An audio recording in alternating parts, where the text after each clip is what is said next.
Hey, this is Doug. This is a new pulse motor design here.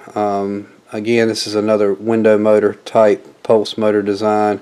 I've got here running the main power and trigger wires, 23 and 26 gauge. All these windings here in series. That's just 2 wires.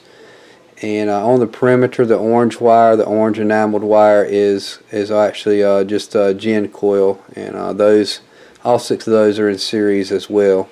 I've got a coil shorting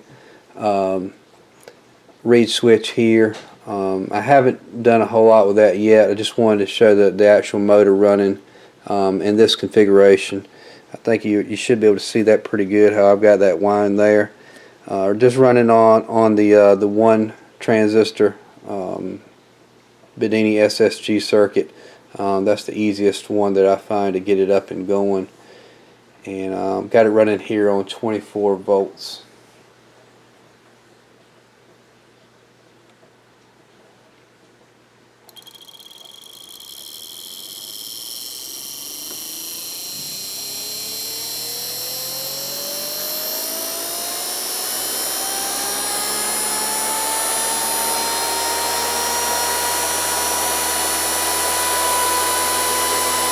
You see there, it's probably going somewhere between 4,000 and 5,000 RPMs. That's strolling pretty good. That particular rotor on each of the 6 positions is 2 of those common size ceramic type magnets that you can buy at Harbor Freight.